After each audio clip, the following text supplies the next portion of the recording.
Anthony Weiner's sexting compulsion cost him his seat in Congress, his shot at becoming New York mayor, and his marriage. It may have even denied Hillary Clinton the presidency. Now, the scandal has cost him his freedom.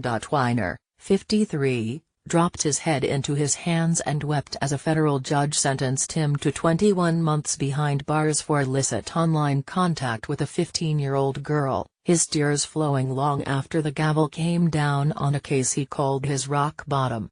As his parents but not his wife looked on in the courtroom, the New York Democrat was given until November 6 to report to prison for misconduct that included getting the North Carolina high school student to strip and touch herself on Skype and Snapchat. In handing down the sentence, U.S. District Judge Denise Cote cited a need in such a highly publicized case to make a statement that can protect other minors.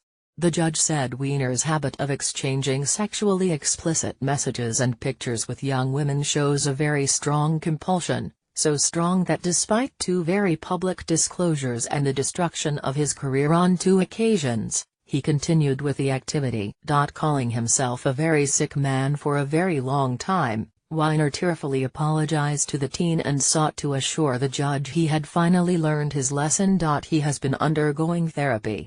"I stand before you because I victimized a young person who deserved better," he said. "Your Honor, I'm not asking that you trust that my recovery is real. I ask you for the opportunity to prove that it is real." Wearing a wedding band, he also spoke of his devotion to the 5-year-old son he has with his wife, Huma Abedin, formerly Mrs. Clinton's closest aide. The couple is going through a divorce. But prosecutor Amanda Kramer urged the judge to give Weiner a significant prison sentence to end his tragic cycle of getting caught sexting. Weiner's habit led him to resign his House seat in 2011, doomed his 2013 run for mayor, and rocked Mrs. Clinton's 2016 presidential campaign during the closing days of the race, when FBI agents investigating his contact with the teen came across emails on his laptop between Ms. Abedin and Mrs. Clinton. That discovery prompted then FBI Director James Comey to announce in late October 2016 that he was reopening the probe of Mrs. Clinton's use of a private computer server. 2 days before the election, the FBI declared there was nothing new in the emails. But in a recent interview, Mrs. Clinton called Mr. Comey's intervention the determining factor in her defeat.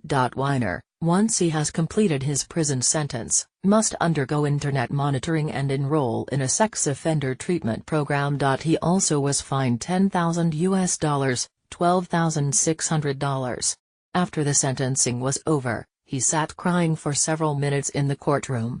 He left the courthouse without speaking to reporters. Weiner's behavior in all its lurid detail, including his online alias Carlos Danger and a selfie of his bulging underwear, turned him and his last name into an irresistible punchline for late-night comics and mortified his wife again and again.